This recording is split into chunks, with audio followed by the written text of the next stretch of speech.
the kitchen of intrigue, Curt Jackson and Chris Callell are cooking up a batch of mystery soup. Each episode serves a new blend of tips, tactics, trends, and tales from the business and design sides of the escape room world. So grab your spoon, because this episode starts in 3, 2, 1. Mystery Soup. All right, welcome to Mystery Soup, the podcast all about the business and design side of the escape room industry. I'm Curt, alongside Chris, my co-host. Woo-hoo. Hey, Chris, I'm in Florida. He's way up into Indiana. Way up. Well, how are things up there? It's nice day here. I don't know. I haven't been outside yet today, but it was chillier this morning, so I'm hoping it warms up a little bit more. You need to come back down to Florida. I'm okay. No, Florida's got the humidity, and Indiana summers have the humidity. I'm okay with like year-round 70 degrees. Like that's where I need to be, wherever that's good at. luck. Tennessee, I always hear good things about like the Tennessee and like Smoky Mountains area. And All right, fair enough. maybe there one day. We'll see. I'll retire there. One day. Well, let's go ahead and jump into it. I'm excited to have Stephen and Keith here. They are two of the three owners of Puzzol Creative, and that's Puzzol Creative. And besides consulting, they also own Memphis escape rooms. They also recently opened Amuse, the Adventure Museum, and we'll talk a little bit about that later. And in September, they're going to have their conference for escape room owners, and I'm really excited about that. Tina and I will be there. First thing I'm going to have you guys do is just tell us a little bit about yourselves. Sounds like a plan. Keith, you want to start us off? Yeah, sure. So my name's Keith. I'm 34. I'm married. My beautiful wife, Reagan. I've got a son named Enzo, who is incredible. He's coming up on 6 years old. Nice. And then also another kid who is not as incredible, but she's getting there. She's 10 months old. She doesn't sleep at all, but she's adorable. Don't miss that. Nice. I love escape rooms. Escape rooms are super fun, but I also feel like within the industry, my tastes are kind of all over the board, right? Anytime we go to a conference, I like talking escape rooms, but I also would like to talk sports with people. And I see that doesn't overlap quite as much. You guys, I'm rocking my Braves hat here, representing there. But yeah, my tastes are kind of all over the place. I like a little bit of everything. Nice. And Steve? Yep. Stephen, and I'm 37 years old, married to Mallory, who is one of the owners of our business as well. The three of us own Puzzol Creative together. And I also have some little ones at home. Got a 6-year-old daughter, a son who is 4 right now, but turns 5 in about a month. And then another little girl who just turned 1 this past weekend. There's not a lot of room for hobbies outside of work and taking care of the kids. So it's fortunate that we get to do something that's as fun as building games for people and entertaining people. So that work is basically my hobby. I love solving problems. That is my favorite part of the job, is when there's a new thing that we've never run across before, don't know how to solve it.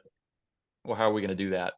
And that's the interesting part to me, is right on the edge, the frontier of solving those kind of things is my favorite part. So I wish I had a little bit more time for hobbies. I'll probably, when the kids get a little bit older, have that midlife crisis and have to find something to fill all the time that's left over. So, but I'm not there right now. After 9 years, are you still finding problems to solve? Every day. Oh yeah. Nice. Yeah. Oh, every day. Like literally came to this to get on the podcast from solving a tech problem. One of the interesting things about that is it wouldn't have to be this way, but we are dead set on building all of our own stuff, including writing all of our own code. Oh, wow. So we develop all of our own code. So our show control systems that run our escape room business, and then also the other projects we're involved in, we write all of that stuff and build everything from the ground up. Because of that, we're constantly in development mode, and that means there's a new problem every day to solve. And I think that's one of the beautiful things about being an escape room owner is you have the opportunity you're in a creative industry. that's what it is primarily, is you're in a creative field. So if you, I believe strongly, we believe, it's part of our DNA as a company now, that if you outsource the creative part to somebody else, to a third party contractor, or to somebody that you're buying everything from, you're missing out on the fun part, number one. But number two, then you don't have a chance to grow and to innovate constantly. So for us, the growing up process over 9 years has come from iterating. Yeah. It's come from, okay, let's build a room. When we started, it'll be, we say 9 years, but it'll be 9 years in July. So we're almost there. The first rooms we built to what we're building now it's unrecognizable. They're not even really the same thing. And Keith, I don't know if you want to talk about, but we've talked before about getting steak and the difference. Like, you can get steak from Taco Bell, or you can go to Ruth Chris and get 100%. steak. They're both called steak. Well, Yeah. but what we did 9 years ago and what we're doing today are both called escape rooms, but they're not really the same thing. Gotcha. Yeah, 100%. Yeah. And y'all were one of the first, like 2015, starting there in Memphis. I mean, escape rooms weren't a big thing in America at that point. Tell us kind of that origin story about Memphis escape rooms.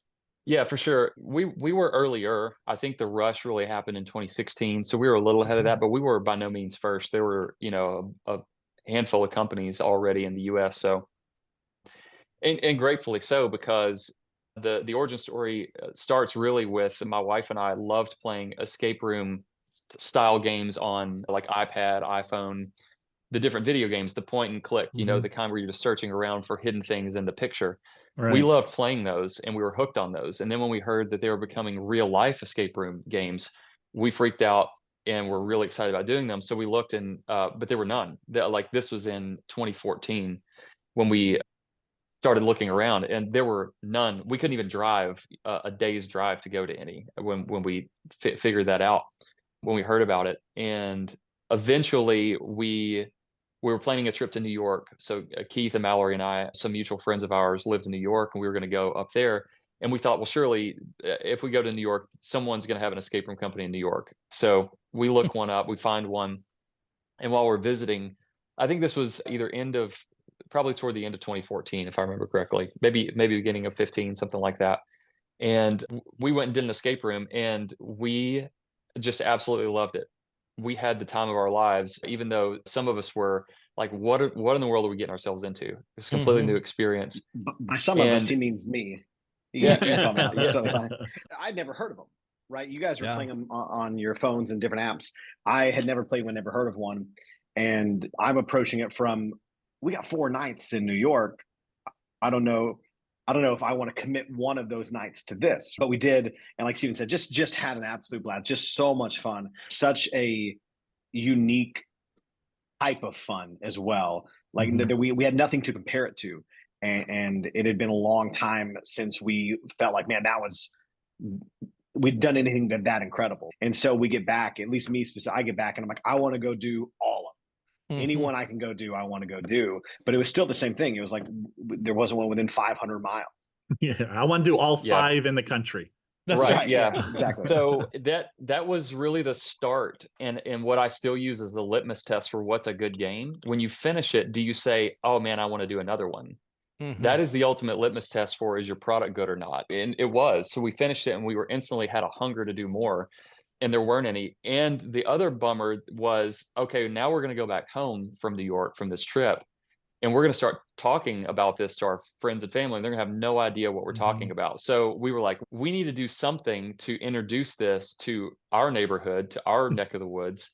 So we thought, well, let's just do something fun for the summer, start a short-term project. We literally intended to just open it for a few months in the summer of 2015, and figured out very quickly, yeah, you can't open a commercial lease space. No one will lease you something for 3 months. So we ended up, it was a very interesting decision we made, but it was just sort of like, you know what, this seems really fun. Let's just try it. And we ended up signing a longer lease, and just thought to ourselves, well, if it doesn't work, then I guess we'll just pay the lease out of our pocket. And fortunately, we were in a position where we felt like we could do that. And so we took the plunge. We just went for it. But the opposite thing happened, and we opened it in July of 2015. And we all 3 of us had careers that we were kind of deeply already embedded into. We weren't looking for jobs. We didn't need jobs. In fact, it was a distraction, if anything. And then we were about a week into opening the business, and I called Keith, and I'll let him fill in from here.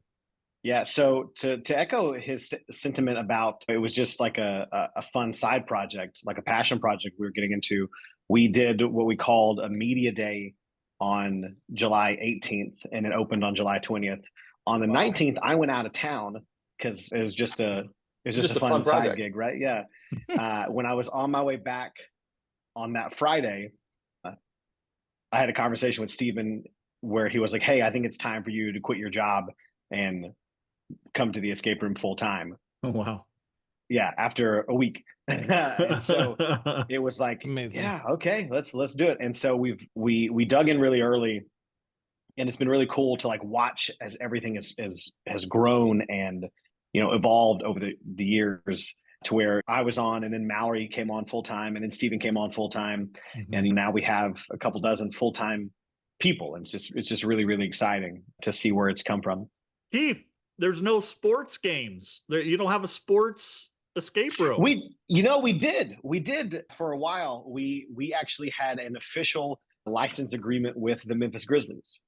Okay. And I remember being so incredibly stoked for this because I was a Grizzlies season ticket holder. I love the Grizzlies. I love escape rooms. I was like, well, this is the merging of two worlds here. This is going to be incredible. And what we found was the Venn diagram of people who liked escape rooms and people who liked the Grizzlies just touched ever so slightly, and that was me. I was the one person right there. It was a fun room.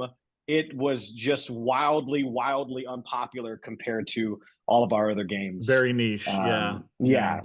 And so it was fun, and it was cool at the time. We actually got to, because like I said, it was a full-on partnership with the Grizzlies. We got to go tour their locker room and to literally design our escape game. Right. Exactly after their locker room. And we have a really cool photo somewhere of Mike Conley, who used to play for the Grizzlies, doesn't play for the Grizzlies anymore, but he did at the time, standing in front of his locker with his sign and everything.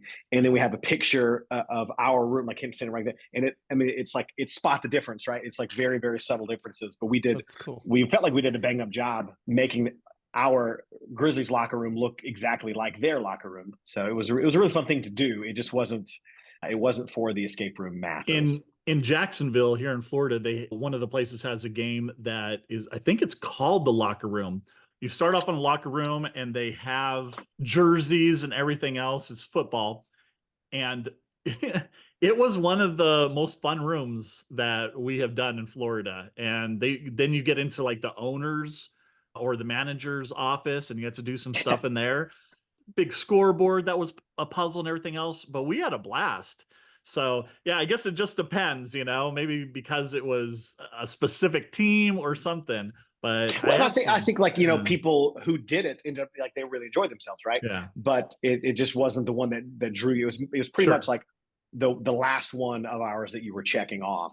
But there were some really cool moments. Like we incorporate like actual things that happen at the Grizzlies games. So they always do what they call the FedEx drop of the game, where they have these T-shirts that they parachute down in FedEx parachutes, and they drop them all over the lower bowl and everything. And so we incorporated a parachute drop into our game, where a couple of keys parachute down from the ceiling at our downtown location there. And it was really cool. Just kind of a fun moment. I got to do some fun stadium style voiceover work for that room, and I really enjoyed it at the time. I kind of want to bring it back.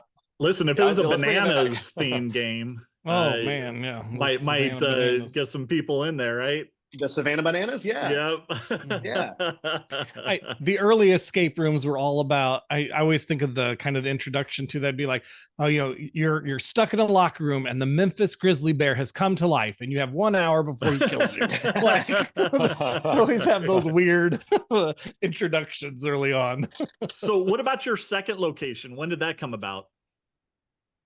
We always do something big right around the time that we're doing something big in our own personal lives. So we opened that May 7th, I believe, was the day. It was Friday. Yeah, we opened that May 7th, and on May 20th, I got married. That was 2017, right? Yeah, it was 2017. Yeah, luckily for us, we had already gone through a season where we launched 3 escape rooms at once. We built 3 new games, all opening the same weekend. We spent several months kind of working on all of them kind of at the same time. And when we hit a wall in terms of like materials or whatever in one room, we went to the next and kind of like we're pacing ourselves to make sure they all 3 opened at the same time. So opening a second location with only 2 games sort of felt like a breeze a little bit, right? That location was kind of, it's in the downtown area of Memphis and kind of closer to the Forum. So it blended well with that Grizzlies partnership. And it's a bigger location, right? And so we're able to do more exciting things. It's probably of the 2 that we have here in Memphis, that's probably my personal favorite, just because I've worked there a lot, especially like through COVID. I spent literally every day there for 3-4 months. When And I opening just really like it a lot. when opening a new place, do you guys recommend that you open with like 2 rooms, 2 games while you're building out the others, as opposed to wait until everything's ready? Yeah, I think 3 is probably the sweet spot. 3. Yeah.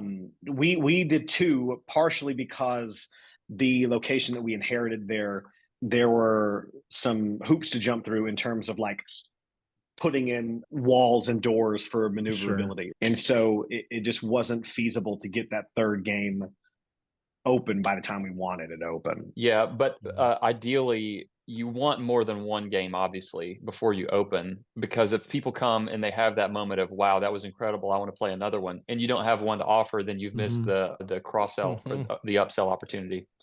So you need multiple, and the more the merrier, but 3 is better than 2. I think 4, as far as like a location, as far as a location's maturity goes, 4 is the minimum number I would think about for a location, period.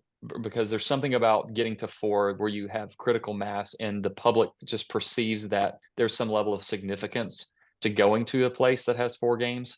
That's at least been our experience that we've noticed. But yeah, also speed to market. Like you don't want to, it takes us a while to build games. It takes anyone time to build games. So you don't want to spend more time than you have to, like building 4 games when you could have just finished 2 and then get the thing open.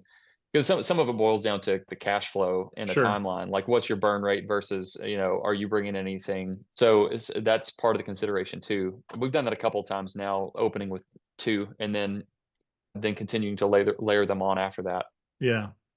Well, and looking at your site, y'all have a ton of games. I think I counted like 7 at one place, 4 at another. Like that's awesome. Yeah, we just closed 1 at our East Memphis location, so it's down to 6 there.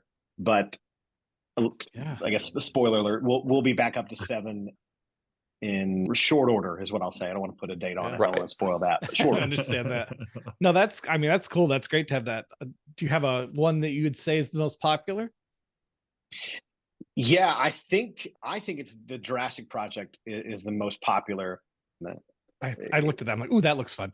Yeah, it's really, really, it's our most immersive and cinematic for sure. We spent, was it 9 months?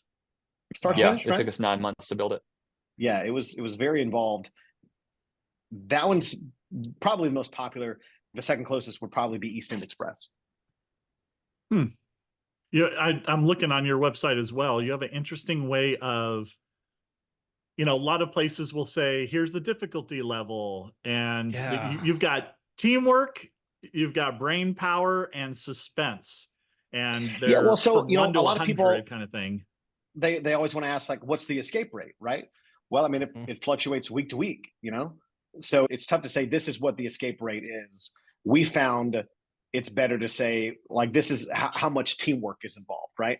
So if you are coming in as a group of 2, maybe you want to look at a different one, right? That has like a little bit lower teamwork rating or things like that.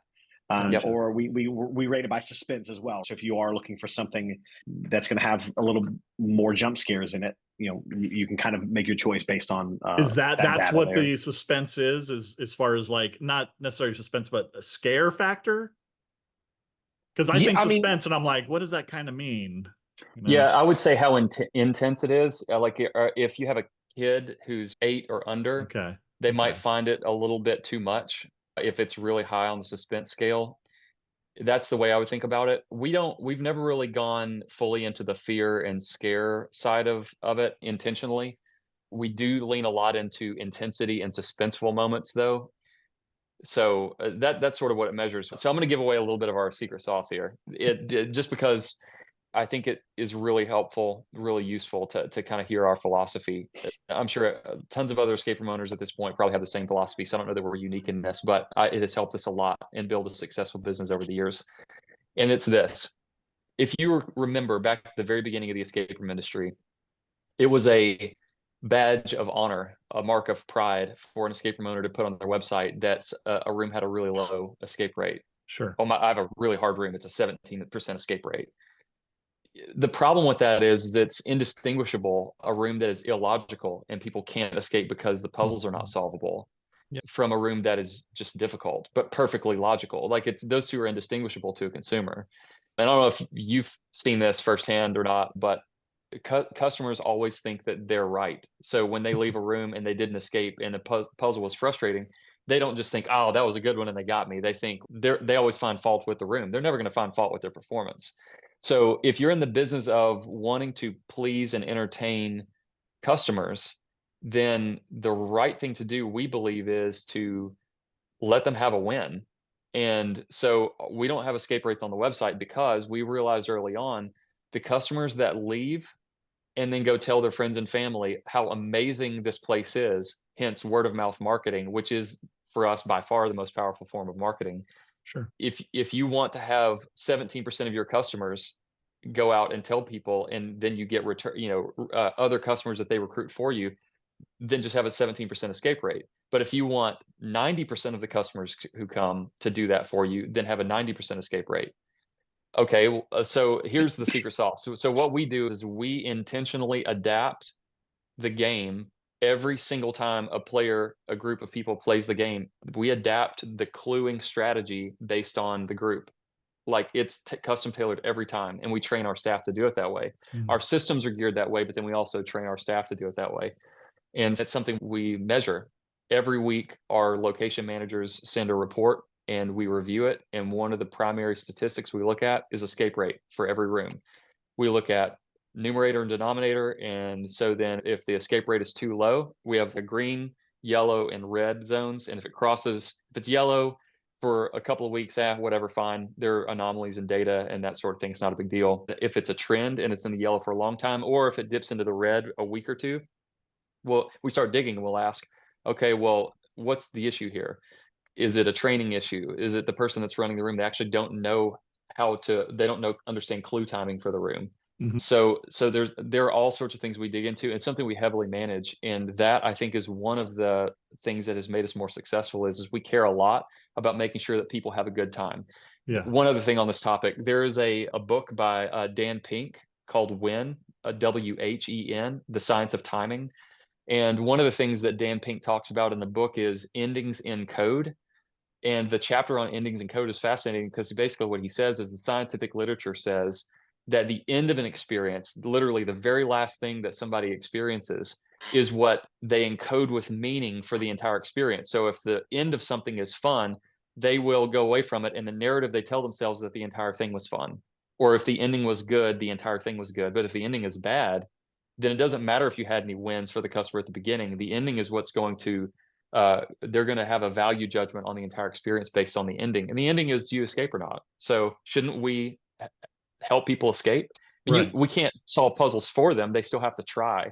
But shouldn't we at least get them within arm's reach of the finish line every time that we can? And I think the answer is yes. If we're on a website and it says 17% escape rate, Tina and I are like, skip. We don't even want to do that because we want to make sure that we see the whole story. Correct. Yeah, I agree. We want to experience the whole game. And if the whole idea is for them to make it as difficult as possible, that's not where we're going. We're there for a good time. We're not there to be really challenged kind of thing. So no, I totally agree with that. Well, it's so weird you say that too, because when I go to escape room, I'm always right. And it's the owners that do it wrong. I don't know what it is, but I am always right. Same here. So are there certain things that's kind of are your signatures like in every room? So is there like you always have a fun hint system or there's immersion or flow or interesting? I mean, what is it that is like we make sure we have in all of our rooms these certain things? So there are a couple of things. There's one thing though for sure.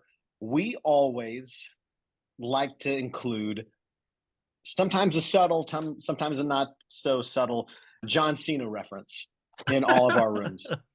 It started as a really bad inside joke That's that took hilarious. on a life of its own and got to the point where like literally we'd open up a new room and during beta testing, the first groups would get out, but like, hey, I couldn't, I didn't see, like, where was the reference at this time? I didn't see it. Or they would take pride in it, like, 15 minutes in the room, be like, oh, check it out. Like, look what I found, guys, right? I guess a little bit like so- Superman in Seinfeld, right? Yes. Yeah, Yeah.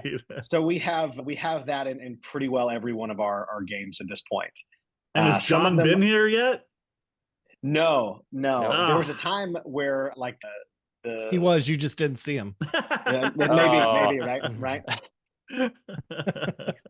But so it's like sometimes it's super subtle. Like there's one room where I don't think anyone has deliberately come across it yet. It's the Jurassic Project.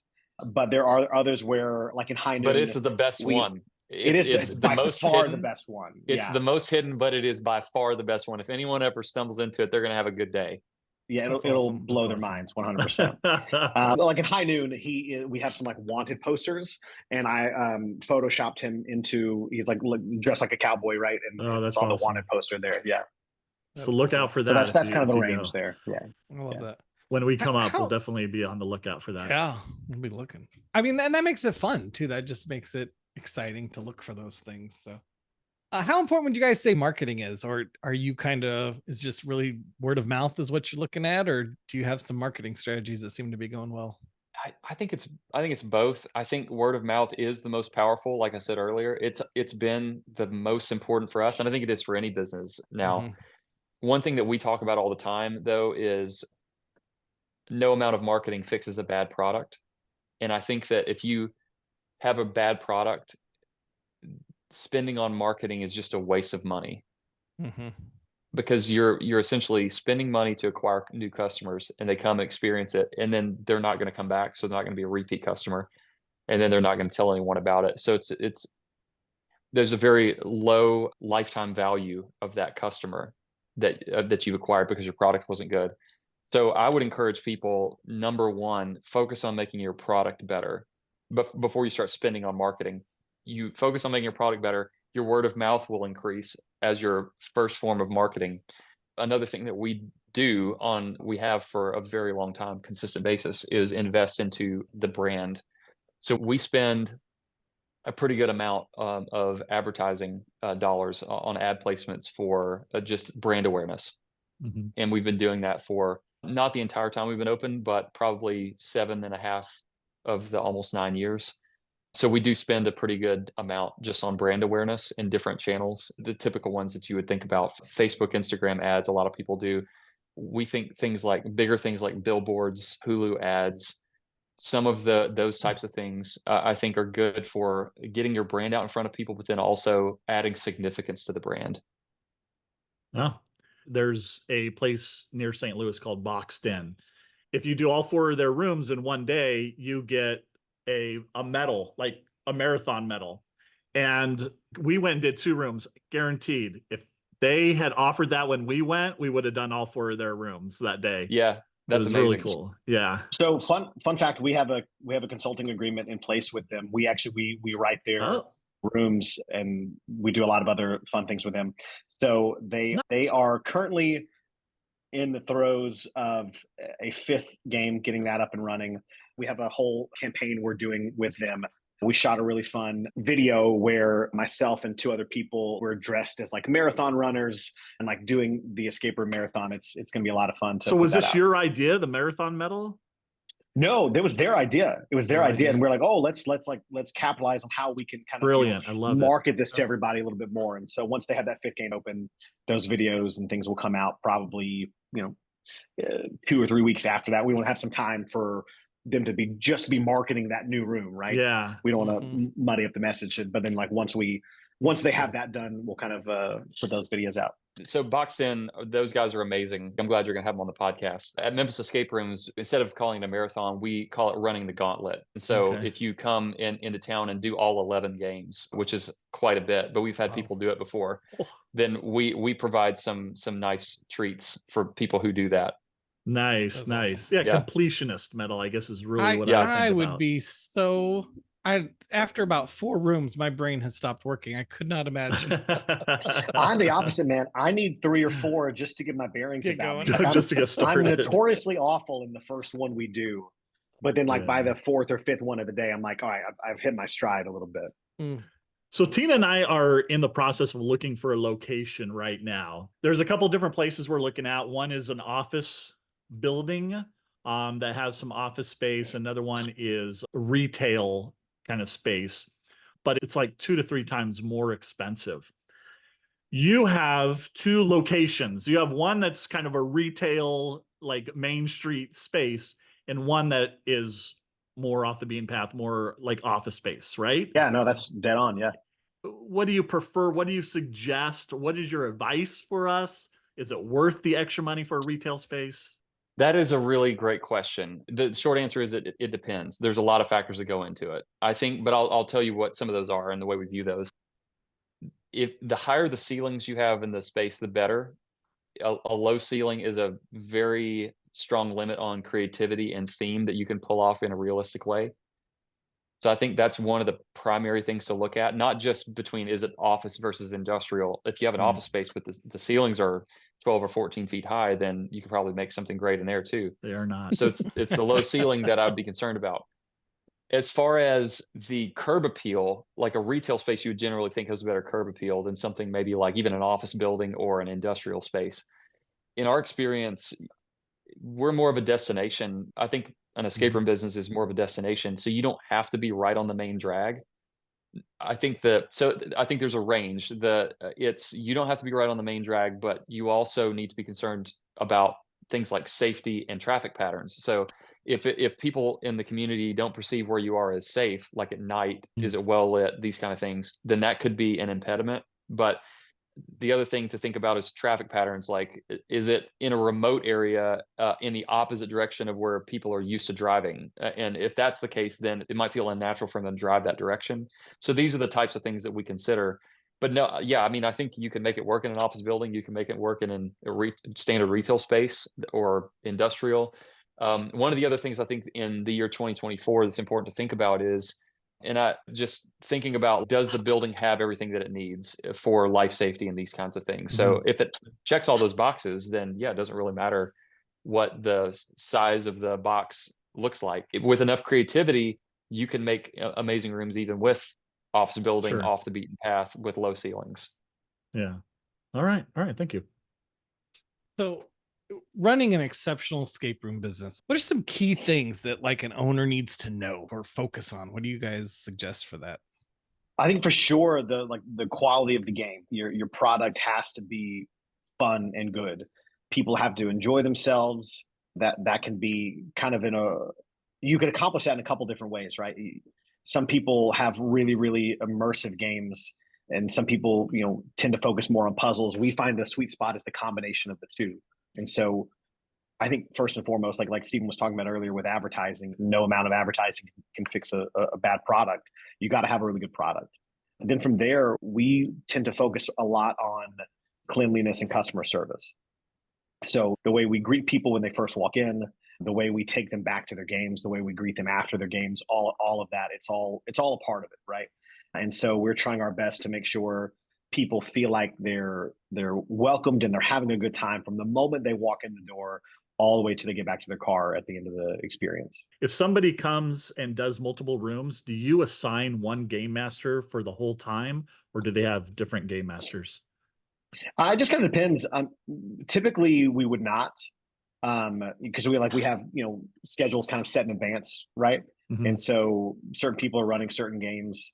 It is always fun when you have a group of enthusiasts come in like they booked a couple weeks in advance, and so okay, Maddie or myself we'll be kind of like shadowing them, right, watching so as you get to see their progress the entire time they're here, that's always really fun. Yeah. When you make those connections with people. But like on like a random Friday or Saturday, if a couple had just booked 3 games throughout the day, more than likely they'll end up seeing 3 different people while they're there. Gotcha. So your game master is kind of assigned to one game for that day? Typically, yeah. That? Typically, Okay, that's how it's gotcha. going to work. Yeah, because we find that's just how we like to do things in terms of the customer service. We want to, and sometimes it means we have more staff there than we would like. Sometimes it means we have more staff there than the average escape room would actually have or need. But we like to do it that way because it means like no one's ever alone, no one's ever abandoned. Someone's greeted again when they walk in the Sure. door. The moment they escape, somebody's right there to greet them as well. No customer is ever left alone.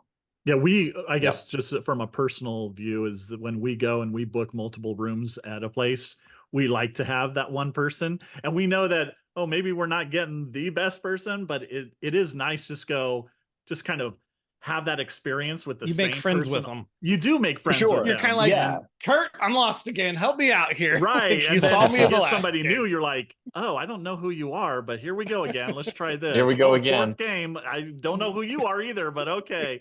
So we like having that same person all the way through. Yeah, So. you're right. And I think you're exactly right that it may even be better for, like, from an enthusiast perspective, like the customer service, it might feel better that way. I think the downside, though, that we've seen is if we have people essentially swapping the rooms that they're running throughout a shift, it increases the likelihood that there's going to be a reset error or something like that, or a room running error. Yeah. The level of focus helps, I think, with cutting those down. Like it's something we care a lot about. I mentioned the reports we get on a weekly basis that we manage, and errors are one of the ththings we heavily manage. Years ago, before we put different systems in place to curtail reset errors, I want to say the measurement rate, what was it, 3 to 5%, 3% of our rooms had a reset error. And then after we put in place all the systems that control it, we're now down to 0.3% of games have an error. That's one of the things, not the most important thing. The most important thing is a checklist. I've already mentioned one book on the podcast. I'll mention one other one. The Checklist Manifesto by Atul Gawande is a great book, and it talks about essentially complex tasks that are repeated over and over again. Like if you're a pilot, you want your pilot in the cockpit to have a checklist to make sure he's going to fly the plane the right way. You want your surgeon to have one. We feel like that people who are resetting escape rooms should also have a checklist, because, okay, I remember, I have memory of myself taking this prop and setting it over here, but what if that memory is from an hour and a half ago? And so when you're doing the same task over and over again, it's really hard to remember, did I do that this time, or was that a memory that I had from a day ago or earlier today? When we put the checklist in place, it reduced our errors it went from like 3% of all rooms to 0.3%. Really? So they're following. Now, we had a checklist as well, but you go into a room, you take the checklist with you, and you're like, 100%. I've done this a billion times. I just go through it, so and then you take it out with you. You don't even look at it. and so they're bullet pointed, right? So it's not as extensive as you might think. It's not like multiple pages or anything like that. Right. But when we did implement this, specifically Mallory asked me, she's like, if we implement this, are you going to follow it? Because I at the time was like running the most rooms, and I was like, that's a great question, because I don't ever have recent errors. But like if we're doing this for everybody, then I got to take some leadership by example here, and I have to do it. So I do it at this point, and that really helps now because I'm not on location anywhere near as much as I used to be. So anytime I'm resetting a room, I have that checklist. And it's we have it set up in a way where it flows really well with the room. So like it's the logical steps you would take to reset things, right? Are you literally checking off stuff? Oh yeah, 100%. Okay. Yeah. But again, it sounds very tedious, right? But it's still, most rooms is a 4 to 5 minute process. Right. It's just to remove that guesswork of, did I do this? Am I sure? Yeah. And we have the actual reset that takes place where you have the checklist and you're checking things off. But then we have someone who comes in and double checks the room after. And it's always a different person. Oh, okay. Yes, it's a different person who reset it. So that person, they have a fresh set of eyes on it. And then we have a triple check and a sound check that happens before the customer goes in the room. And so we check, make sure all the sound settings are right, the clue sound, the in-room audio is coming through correctly the way we want it to. And then also that's that person doing that final triple check just to make sure that everything is good to go. And so again, there's 3 different ways that we can catch those errors there to make sure everyone is getting a flawless experience. one of the upsides of having a system like this too is not just to cut down on errors, but it makes it to where you can scale your company beyond yourself. And if you want to be an escape room owner but get your weekends back and not have to be there all the time, you have to put tools in place that other people can pick up and use. Right. And so developing tools like this help you to grow your business beyond just you and to get a staff of people that can do the job well. I think it's a very crucial step for that. So let me ask you, I'm really interested in this whole double check. So let's say you have a staff of 4 people, they're all running games. There's 4 games, and one takes their guests out, resets the room. Do you have somebody that's just not running a game that is going to recheck that room, or does somebody pulled off a game to go check, or do you just have a manager that's always there, an extra person? How does that work? The majority of our staff know, pretty well all of our games, right? Sure. And so if the resets are like in the way that the time structure, the resets are typically happening about the same time. So a scenario like that is one person's resetting One Night in the 90s, one person's resetting Eastern Express. They both finish about the same time. They're going to swap. They're going to do each other's double checks, right? And Gotcha. so, yeah, you hand off that list there, and you go into the separate room, and you're checking to make sure everything was put back So in the right whoever's spot, locked available. correctly. Gotcha. Right. All right. Yeah. There are some shifts where every round is fully booked, and so it becomes kind of there are a lot of moving parts basically. But I mean, we have it down pretty well. That, Yeah. It doesn't ever cause any issues. It just, again, it's helping to ensure that everyone has a perfect experience. Gotcha. Curt, one thing, going back to your original question or actually, Chris, it may have been you that asked the question about how do you run an exceptional escape room business? What are Yeah. some of the key things to do? I don't want to let the question slip by without just basically saying that, supporting what Keith said about it, that we care a lot about the customer service part of it. And the elements of that for us are pre-room, during the room, and post-room. And he mentioned those, but we have specific practices that we've put in place. And those practices are like rules for our staff, but then also systems. And we formed those based on our experience as customers. Like, what are the things that we love to see? What are the things that put us at ease and get us into the right mindset and that make us have the most enjoyable time? So we formed all of those rules and systems based on what we enjoy seeing when we go out and play escape rooms. Because we're escape room owners, but we started as enthusiasts and we're still enthusiasts. Like in literally in the past 30 days, I think that I've played like 25 games in the past 30 days traveling around. So we play all the time. And so there are things that I love and there are things that I don't love, as far as, is the rules video and the theme video, the backstory, is it in the room? Is it outside the room? Is it a person that tells me? Is it a video that tells me? And we all have these preferences. We just have set things up according to what our preferences are. Doesn't mean they're right. I do think that I could make pretty good argument for why they're the right ones. But then during the room, though, I think important thing is how the clue is delivered is pretty important. Is it walkie-talkie? Is it over a screen? Is it over a microphone? Or there are all these different ways of delivering clues. We have a preference for that. And then the post room, and the post room is very easy. We have a rule, and we tell our staff we never violate, and that is no one escapes to an empty hallway, period. It doesn't matter. Like, that's a never event. Like, there's nothing worse than being super excited about finishing an escape room, and you open the door and it's like, oh, well, I guess we did it. Yeah. Did we do it? Are we in? Yeah. And back to what I said about endings in code. I mean, you talk about blowing it. You need to have somebody that's there celebrating. And we train our staff. We literally will have training nights where we simulate groups escaping and make them learn how to celebrate with groups. So those things are, I think, really important.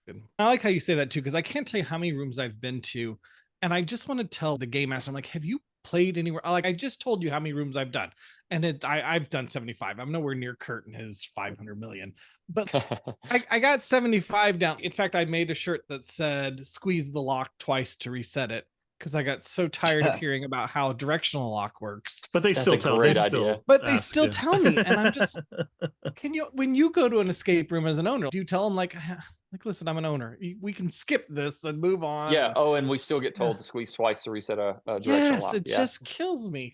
Do you take your staff to play escape rooms? Oh yeah. Yeah, Absolutely. we our full-time staff we take quite a bit. Our like part-time staff we don't take as much as we used to, but we tend to do like a big bus trip once a year. Nice. And so when we do that, we would because like you said, when you go play rooms, you're like, have you guys ever even played one before, right? We want to make sure all of our staff has at least played several outside of our company, right? Yes, so they can have a exactly. feel for what the different experiences are.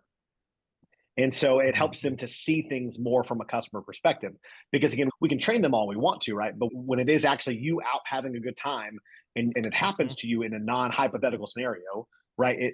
That's when you can see like, oh yeah, this is kind of a bummer, right? For a lock to, be locked on the wrong thing, or to have someone not be there at the door to greet you, or one of the other scenarios like that.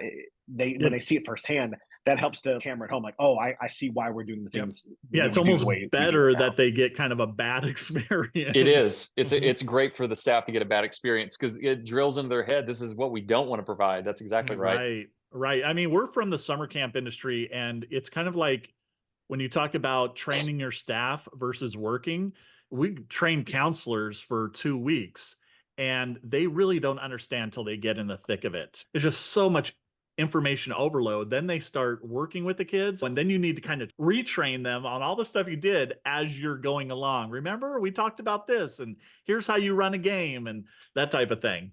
It would be great if we could take them to different camps and have that experience. Practice, yeah. But no, I totally get what you're saying. And I got to ask, do you have since neither Chris or I have done your rooms yet, do you have like your intro video inside the room or outside the room, or do you even do intro videos? Ooh, I want to know. Intro video always, and it's always outside the room. Yes. Because if you're Chris or you're Tina, you're not even paying attention if you're in the room. You're 100%. Looking around. The amount of people that do their rules in the room, I'm like, I'm sorry, I'm looking for puzzles now. Now that I'm always Tina. Yeah, the minute stop it. We got to look at that the door opens and they take you inside, right? Like that it's go time. Yeah. And you've pretty well lost me. Anything you have to tell me at that point. Yep. Don't give me rules, because I'm not going to listen. Yeah. Yeah, 100%. I really like the scenarios where we get taken into a room and I've spotted the first thing we're going to do before the person walks out the door. It's like the minute that door closes, boom, we're working on this. We're getting it open, right? Well, I have to feel like owners, when they go and do rooms, they have to be that way too. They have to, like, they go to do someone else's room, they got to be like, oh, I'm starting to look around, and then they go back to their own business and, oh yeah, we're going to give instructions in the room. It just kills me. It kills me. It does. Yeah. It does take a sacrifice in order to have the rules, whether it's video or verbal, which I think video is far better, because you don't have to rely on a staff member memorizing something. You don't have to rely on the personality and the charisma of a staff member, whether they have it or not. It's standardization. It's like, why, if you're going to do the same thing over and over and over again every day, why don't you just rely on technology to just play the thing for people? I don't understand that. So get a video. Fun to have somebody in character, though. Kind of give you the thing. Yeah. Oh, I agree. If they're really good, it's better than a video. But that's the problem is there's no consistency across. Yeah. No, it's really hard to control consistency. But I agree with you. If you have somebody that's fantastic, it's better than the video. But the quality control is something we're concerned about there. But having it outside the room is a sacrifice, because you have to commit square footage to it that you're not going to have committed to a game.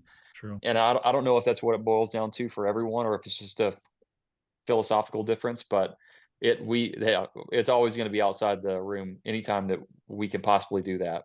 Gotcha. Yeah. Puzzol Creative, Puzzol.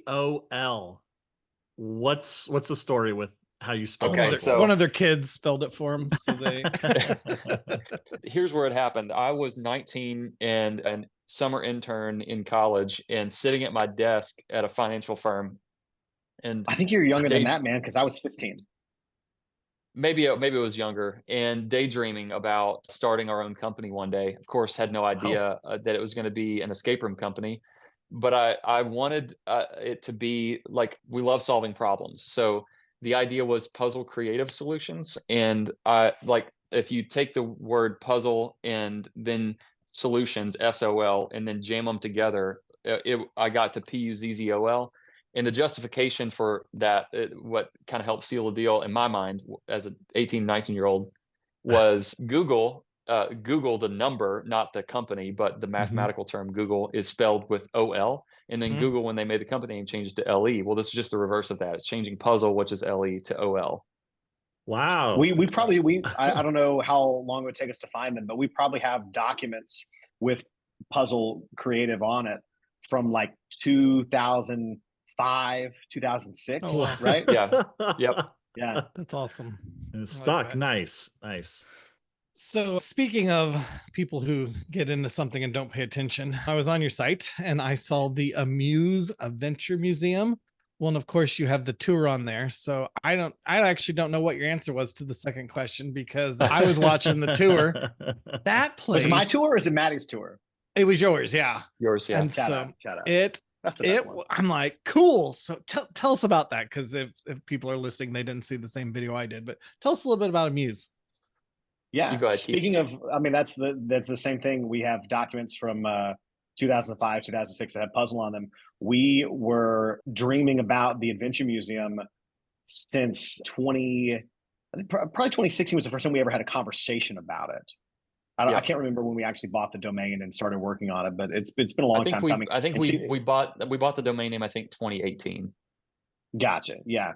And so this was you, man. You had this idea. You called them escape pods, right? Yeah.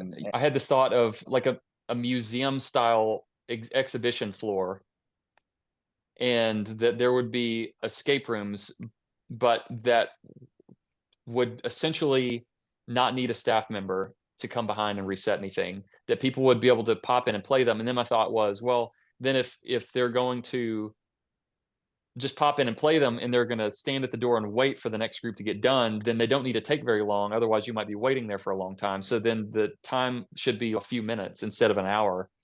So I kind of, like Keith said, thought about them as escape pods. So they're small self-contained rooms that sit on a larger floor of games, where you would kind of go into a door, you would play this game that if it doesn't require a staff member to reset anything, then it kind of has to be more task oriented. So that was the genesis of it.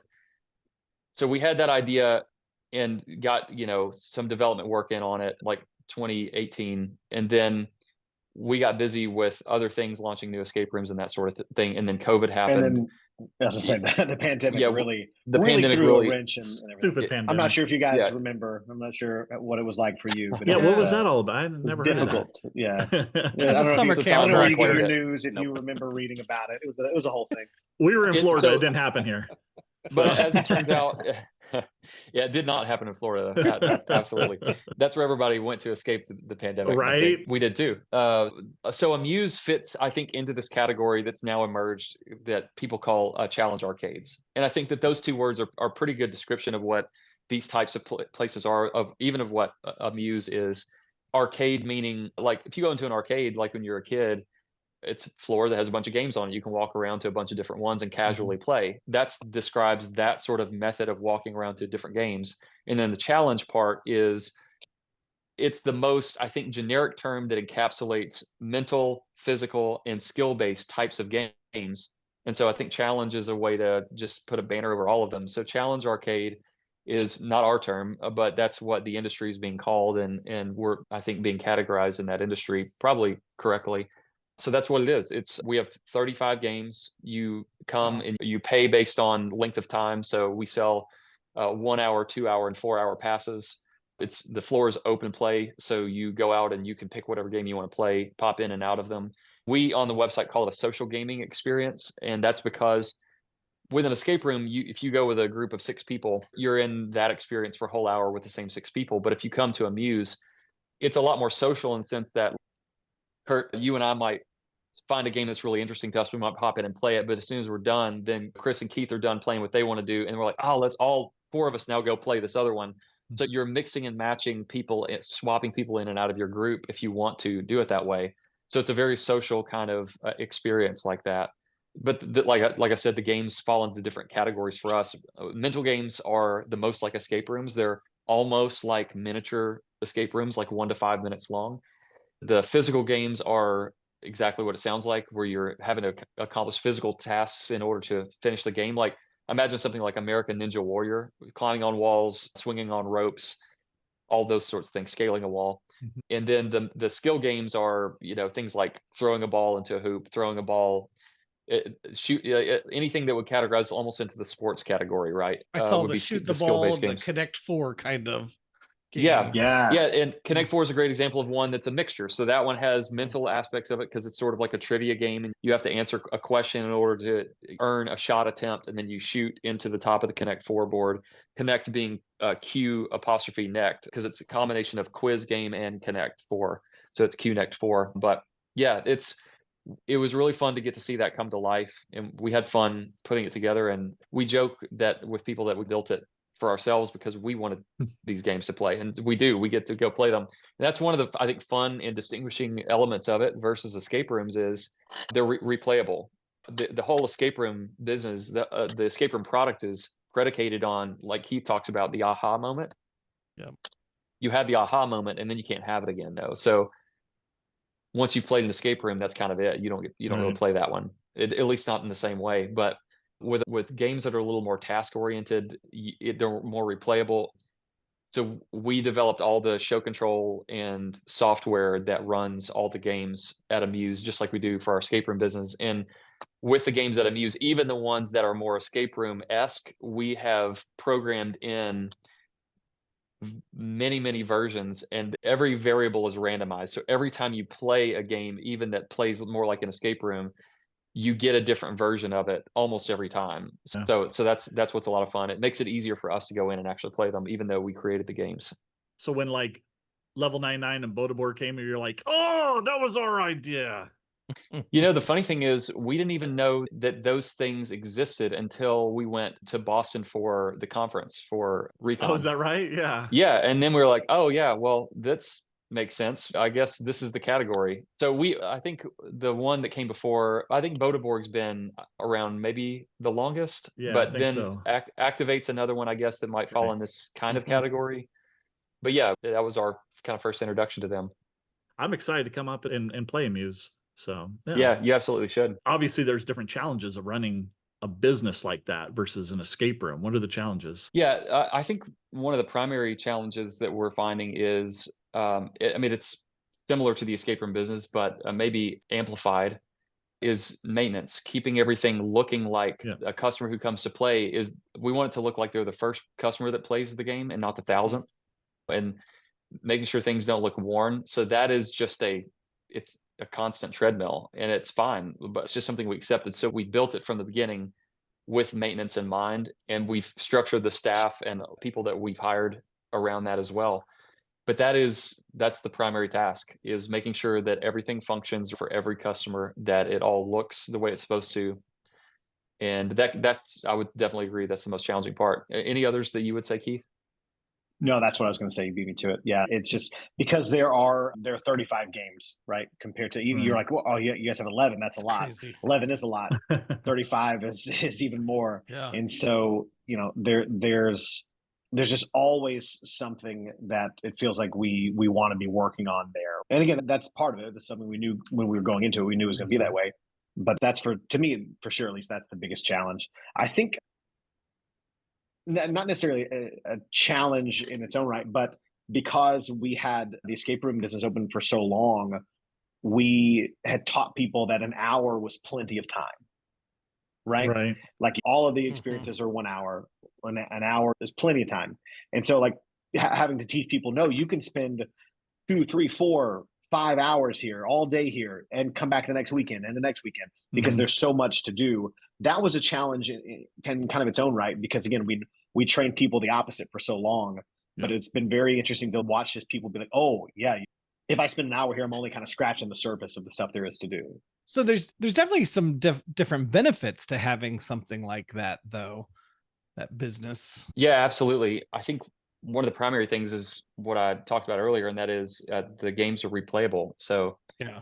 I think your customer lifetime value is a lot longer. The escape room business model is a great one, but it has a built-in flaw, and that is exactly this thing of escape rooms are a consumable good. People do them once, and then they've eaten up all the value of it for them, you Yeah. know? Mhm. And this was one of the factors that we liked originally when we were thinking through this idea all those years ago, is how do we address the shortcomings of the escape room business model? And we've got to find a way to let people have fun over and over again from the same thing without having to, you know, constantly write and build a new room. We built in different stages to all of the games there.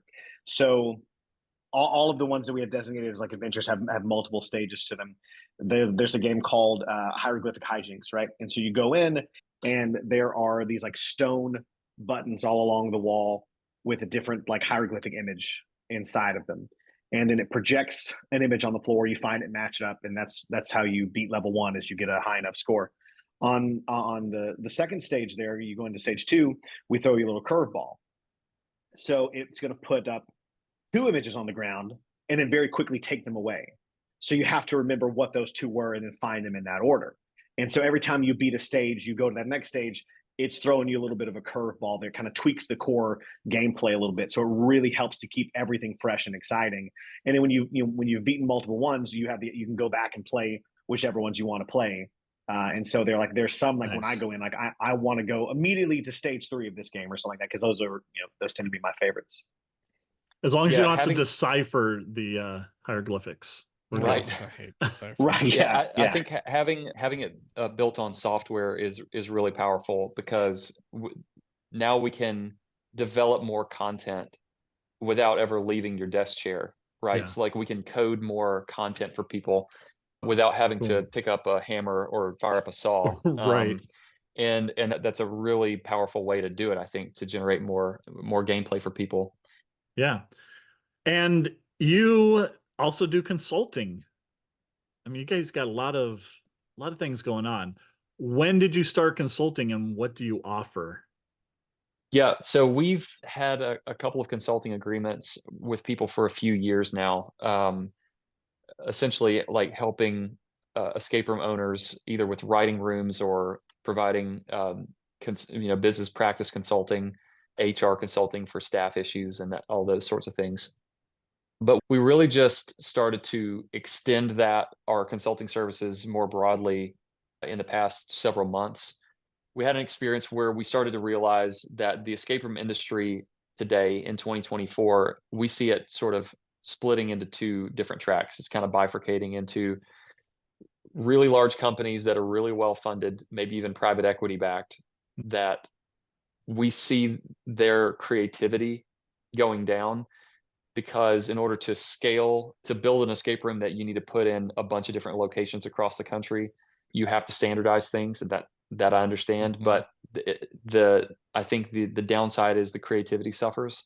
And then the other track is the local escape room owner, the mom and pops, if you will, who care a lot about their games. They're there on site, they create their games.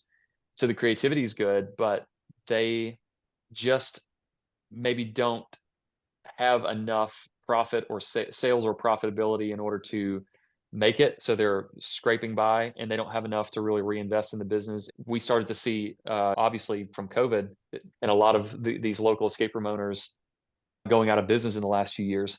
But when we noticed this happening, this bifurcation in the industry, what we said to ourselves, and we had a discussion about it, is it would be really sad if, let's say, 5 years from now, 10 years from now, we have to look back and we say, remember when the escape room industry was so cool? We could go do games in any city that we would travel to, and they were so much fun. We just don't want it to be a thing that goes by and we talk about in past tense. We want the escape room industry to thrive so that when we travel, we can play games as enthusiasts. And so we just kind of said to ourselves, well, we have a little bit of a luxury right now, that we have a team of people that are very talented.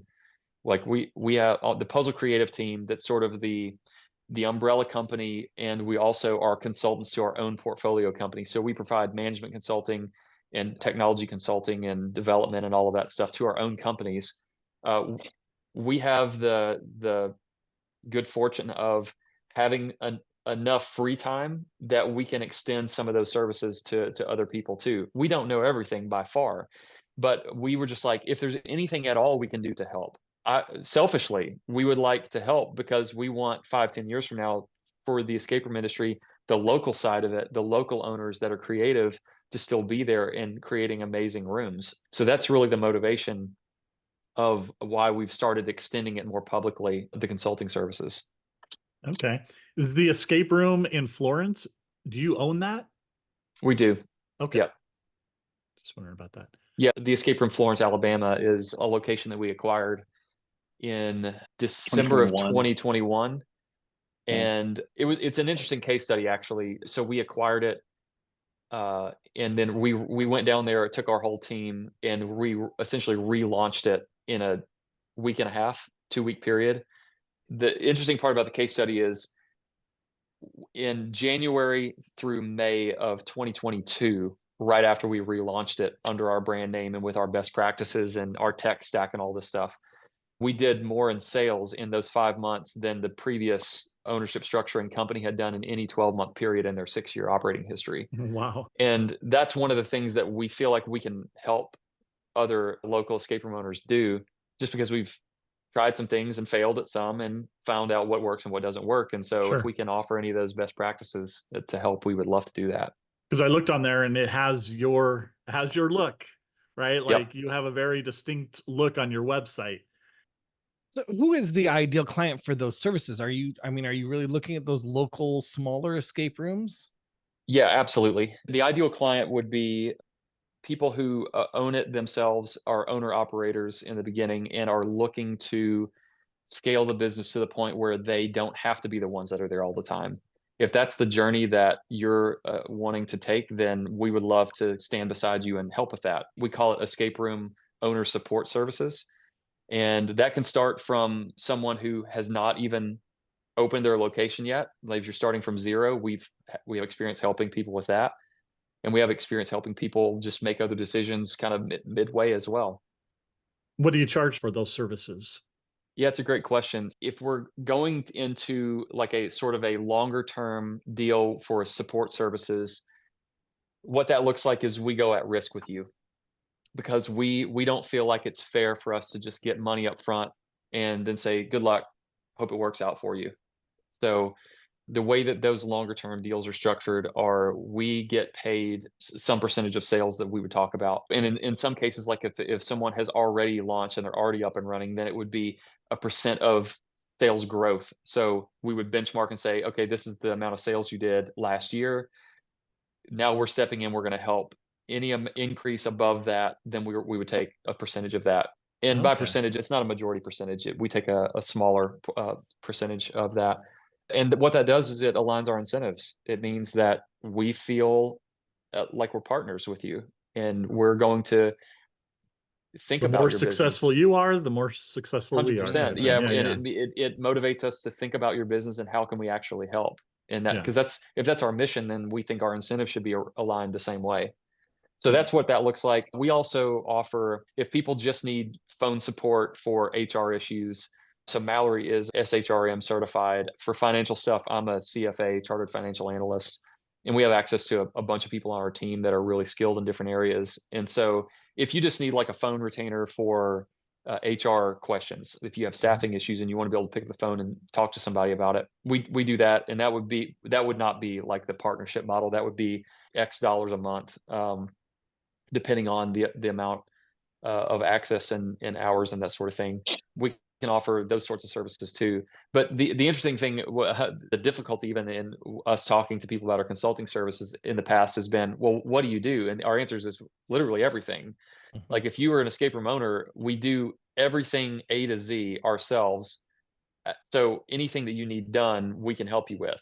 Good, because I need somebody to do the framework. So I mean, we got it right. We got people on our team who really love framing things. That's true. Man. Wow, wish you were closer. I have none of those skills, so I'm going to be learning along the way. But that's the fun part, right? The learning, I think, is a little painful too at times, but it's fun. Yeah, cool. It's painful, but it is interesting. Like when we first opened, I could barely hold a drill. like I don't even mean that as a joke. Like I was really bad at using it, and I would like constantly strip screws and all of that stuff. Flash forward to now, there are so many other maintenance and build things that I'm able to accomplish now that, like, 8-9 years ago, I would not have even believed myself. And so you have to learn and So it's teach possible. yourself those skills. It's possible It that. absolutely it's is, yeah. 100% possible. Watch So a good YouTube video and you'll see everything you Right? need, and then just practice, right? Exactly. That's right. I want to talk about PuzzolCon. So Curt's going. He signed up to go. Now that you guys have met me, obviously you're going to have me come and be there as one of the guest speakers, probably. But tell us all about it, the who, what, when, where, why, all that. Yep. So PuzzolCon is an escape room conference. It's a conference for escape room owners by escape room owners, and we feel like that's one of the distinguishing features of it. It's in September 16th through the 18th, and in Memphis. We, like I mentioned earlier, felt like we don't want to see the local escape room owner struggle and eventually die out. And so it's just our attempt, feeble attempt maybe, but some attempt at helping provide some support services. And I think a conference is a great environment to do it. It's going to be a great opportunity to hear what little wisdom we can impart. We're going to try, but we're going to be listening for what do you want to hear us talk about? Ask us questions. We'll answer anything.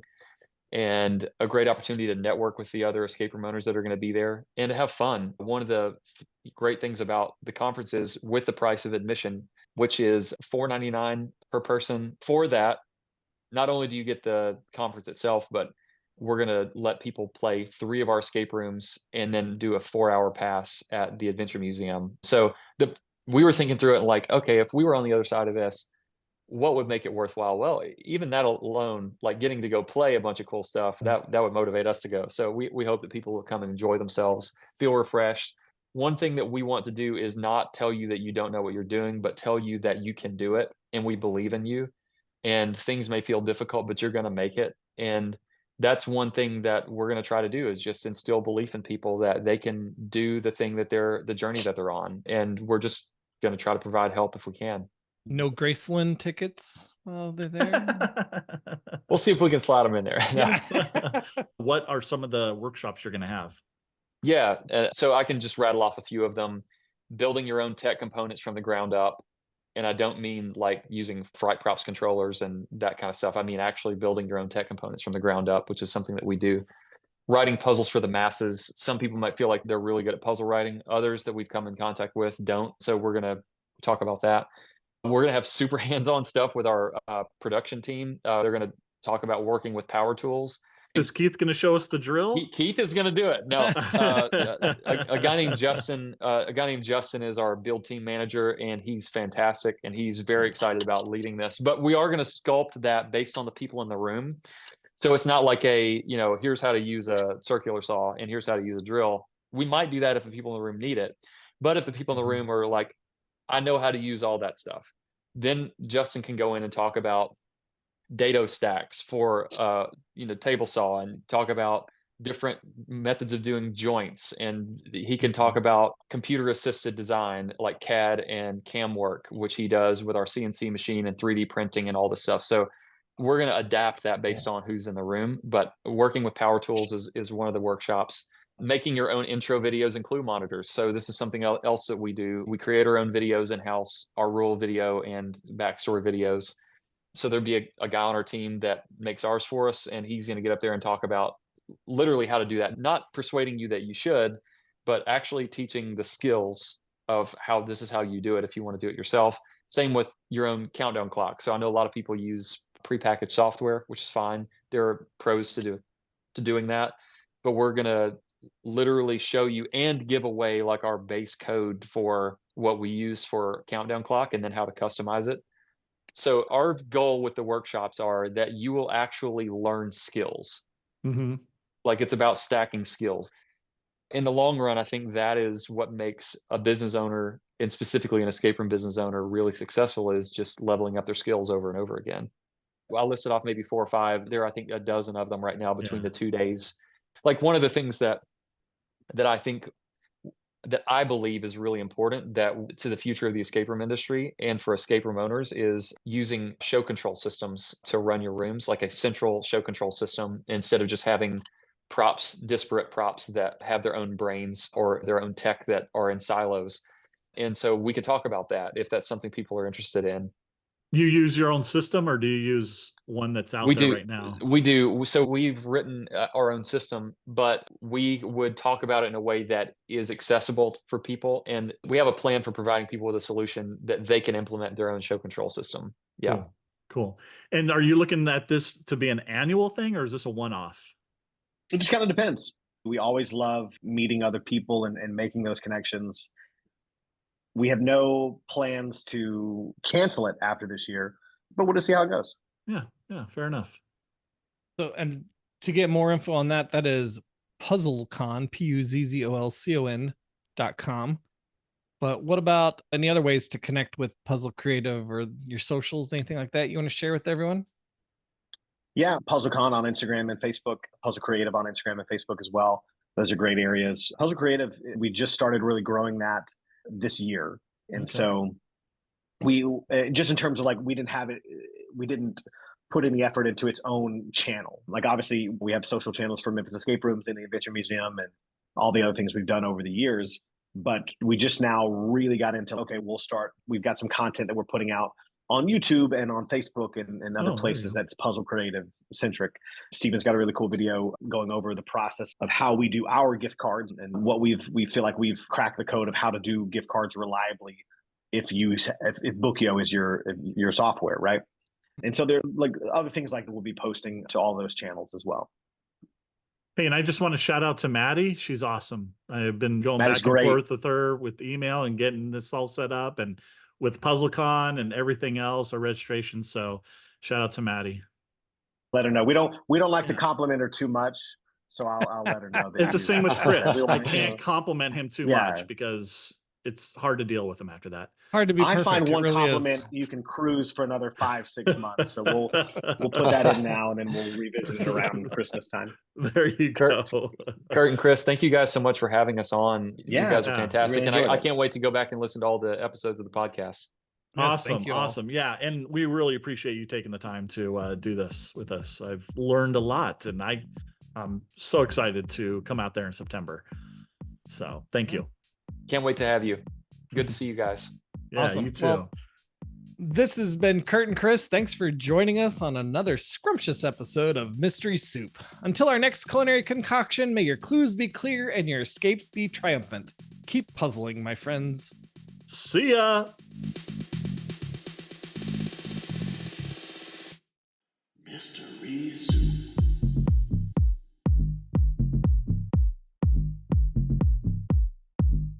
Mystery Soup.